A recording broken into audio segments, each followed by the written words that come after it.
Hi again guys, and welcome to another car review, of course from the 1.40 patch, and this time we have a car which a lot of you guys actually were hoping would come to the game. Some of you made the bold prediction to think that it was, and you were correct of course, and I'm not sure if I ever actually predicted this one myself. I might have mentioned it in a Beards and Cars prediction video, but I'm not sure. It definitely wasn't at the forefront of my mind, but definitely a car that does make sense, because again, it was already a premium in Gran Turismo 6, and although personally I do prefer the Phase 2 Clio V6, I think the front end looks a little bit nicer, this one is the more iconic, you could argue, so again, it makes sense. Now as far as what the car offers, it's totally different to literally every other modern hot hatch, and I would say that's one of the most interesting things about the Clio V6, because it's almost like an exotic hot hatch. It's only got 2 seats, it's mid-engine, it's rear-wheel drive, it's a lot rarer than a lot of other hot hatches, it maintains a much higher resale value than hot hatches typically do, and even the performance. Not just in terms of top speed or 0 to 60, that kind of stuff, but in terms of the way it handles, the way it gets around a track, it's totally different to almost all other hot hatch experiences, because to have a rear-wheel drive hot hatch is a very rare thing. Even that alone sets it apart from pretty much everything except, the BMW 1 Series, and apart from that I can't even think of any other rear-wheel drive ones. Doubtless there are that I'm forgetting, but most, by far, are of course front-wheel drive, and then occasionally you get some all-wheel drive. Most of my favourite ones tend to be either the front-wheel drive, and especially the all-wheel drive ones. I'm not a huge fan of the BMW 1 Series, and this one was never amongst my absolute favourites. I actually do love the Renault 5 Turbo though, which of course is what this car is the inspiration, or takes inspiration from, I should say. Mid-engine, rear-wheel drive, rally heritage.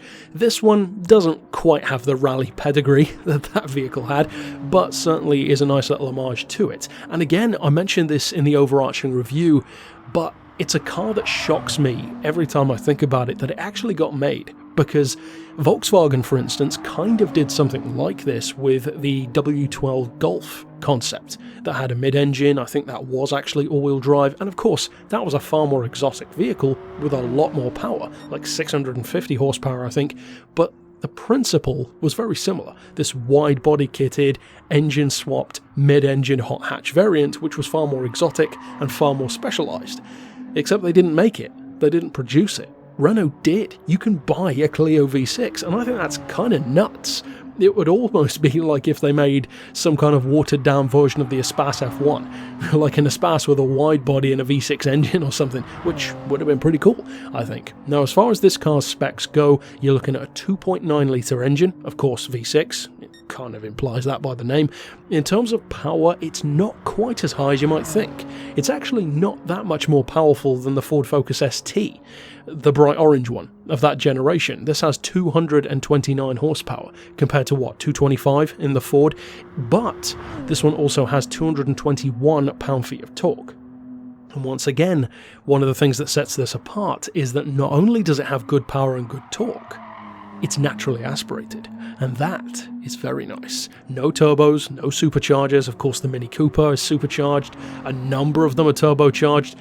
This doesn't bother with that. Again, a much more pure sports car-esque approach rather than a hot hatch. In fact, if you really boil it down, the Clio V6 essentially is a sports car masquerading as a hot hatch. 2 seats, 2 doors, mid-engine, rear-wheel drive, naturally aspirated V6. That sounds like a sports car, and yet it's a hot hatch. That's pretty cool, and again, surprising that they even built it. Now, the price tag in the game is not quite as forgiving as it is in real life. You can pick up a Clio V6 now, or at least last time I checked, for about 12 or 13,000 pounds here in the UK. In the game, it's 70,000. That's a lot. That is a lot of credits for a hot hatch. It's one of the most expensive hot hatches in the game, but again, you can kind of understand why. In a similar way to the Camaro Z28, it's an icon. It's a totally different kind of icon, but it's an icon nonetheless. Now, the weight on the Clio is pretty much the only knock against it. It's heavy. For a Clio especially, 1,335 kilos is very hefty for a Clio. Now of course, it's got the bigger engine, it's got a wide body kit, it's got the wider track to actually have the wheels that fill out that body kit, so of course it's going to be a bit heavier, but it's a lot heavier. It's a pretty heavy little hot hatch. And of course, the horsepower per tonne does suffer a little bit because of that. In fact, the horsepower per tonne is actually less than the Camaro in this same update at 172. However, one of the best things about the car is that even though the weight is higher, it's still not big.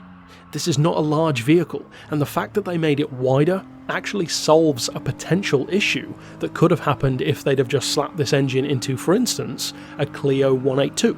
Now for those who are unfamiliar with the 182, it's a brilliant Renault Clio, often seen in a pale blue. It's kind of like the Renault Clio Cup, or a spiritual successor to the Clio Williams, smaller engine, front-wheel drive, 182 horsepower or thereabouts, considered to be one of the best front-wheel drive hot hatches ever built, one of the best front-wheel drive cars ever built. If you put this V6 into that, even with rear-wheel drive, you'd flip it on the first curb. It would go straight over, because that car was notorious for lifting a rear wheel. You are not going to lift a rear wheel in a Clio V6. Of course you could, potentially, but you'd have to be pushing it real hard and basically trying to take a corner over 100 to even think about lifting a wheel in this thing, because essentially you've got, again, a sports car, but wrapped up in a hot hatch body and then given like a DTM style body kit, which makes it have this crazy proportions, almost like a Chaparral 2J, as I referenced before, of course, where it's almost got a cube-like shape. The height, the width and the length almost feel like they're the same, and of course they're not exactly the same, but that's what it feels like you're driving a box in effect.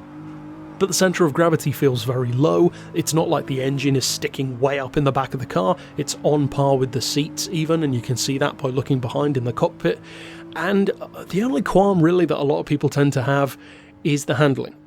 Because again, short wheelbase, mid-engine, rear-wheel drive, early 2000s, you could potentially see some issues there, especially when it's a French sports hatchback, and they don't really do rear-wheel drive that often, and even the Renault 5 wasn't exactly the most forgiving thing around, so it's not too surprising that this would be a little bit leery when pushed hard. And even according to Evo magazine, in probably my favourite issue that they ever did way back in the day, they tested a whole group of high-performance cars that you could buy for 10 grand and put them up against the Fiat Panda, the 100 HP, which was 10 grand brand new at the time, and they narrowed it down to the Clio V6 and the Panda 100 HP and said that despite both being hot hatches in both ends of the spectrum, they're totally different. And of course they are, but they mean in terms of the way it handles. I believe they even referenced in that episode, or in that issue I should say, that the car is not forgiving. It does not do the work for you. It requires finesse, it requires control, and it demands respect. If you don't respect something like a Clio V6,